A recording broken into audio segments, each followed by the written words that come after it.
Trebuie să... Mai ghicet. Mi-aș fi dorit să postaje mai mult. Din păcate nu cred că poți. Totul depinde de taică și să vrea să se găsească. Păi,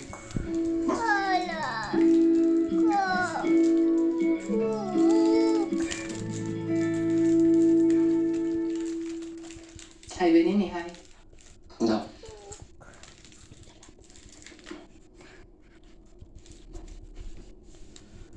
Știu că mă urăști. Și ai și motive. Hai, lasă asta. Zi-mi de ce m-ai chemat. Vreau să-ți dau ceva. Nu trebuie nimic de la tine. Te rog.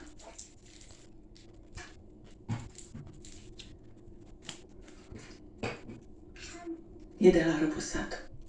De la Ani. Mami, ce am făcut? Vreau să-l iei tu. Și atunci când va veni momentul să o cer pe Adela în căsătorie, vreau să o cer cu ea. Măcar atât să ai de Adela de la mine, că nu să mai fiu eu.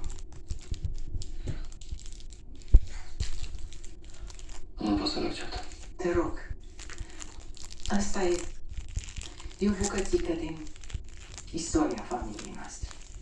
Ce poate fi mai frumos decât să fie dus mai departe de iubirea voastră? Și apoi voi să-l dați mai departe copilului vostru. Copilul vostru la rândul lui mai departe. Mi-ar plăcea să mă gândindu-mă la asta. Dar de când ai tu gânduri despre moarte?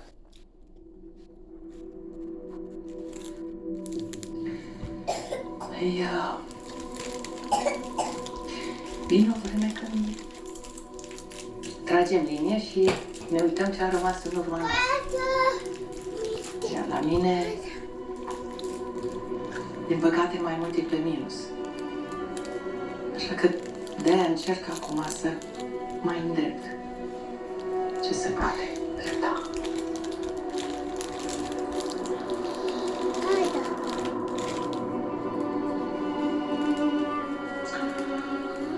Trebuie să plec. Te rog. Te rog, Mihai, iar. Te rog. Mulțumesc.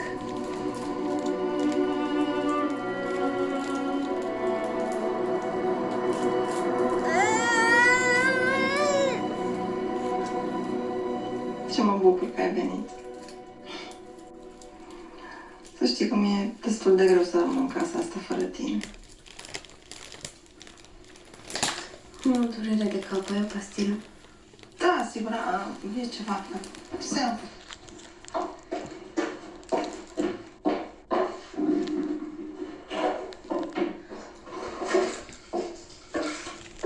Nu știu ce e asta. Uite, am găsit. Mersi.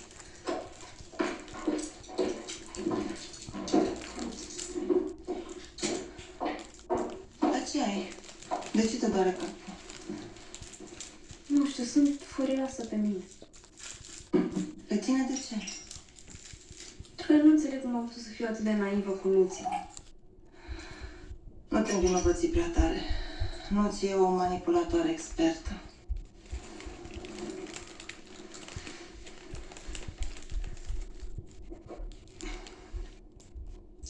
Tată, eu chiar am crezut că e supărată pentru ce i s-a întâmplat între ei.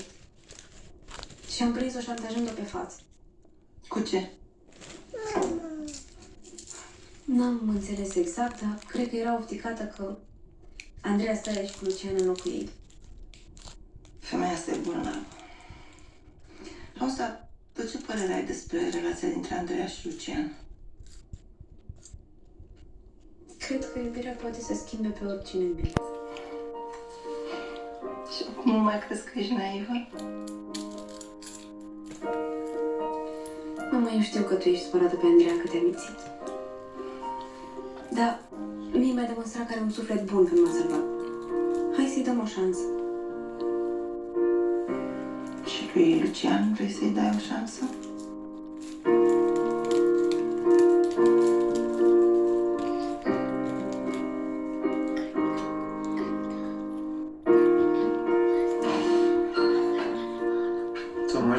la ușă? Am nevoie de semnăturile bordului ca să desfințez subdivizia de print. De ani de zile suntem în pierdere. Totul se mută în online, nu mai avem nevoie de... Aici și aici.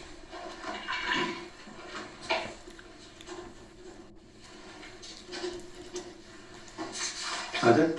Da. Da, face rău. Mersi. Cu plăcere. Tu ar trebui să-mi spui mersi pentru că vă economisesc bani.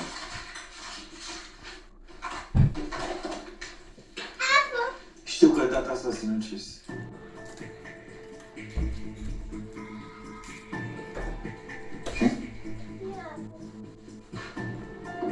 Ce poți să faci? Știi care e chestia? Tu ai senzația că o ai pe mama la mână cu ceva. Numai că nu mai ai cu ce. Nu mai ai cum să ne manipulezi. Dacă se află că Marta a făcut fraudă, Unde e telefonul meu? pierdeți tot. De unde să se afle? Că tu nu o să spui nimic. Crezi? Sigur. Dacă se află, televiziunea se duce la fund. Și atunci totul e degeaba, nu? Tu ai nevoie și vrei o afacere prosperă, cu multe milioane.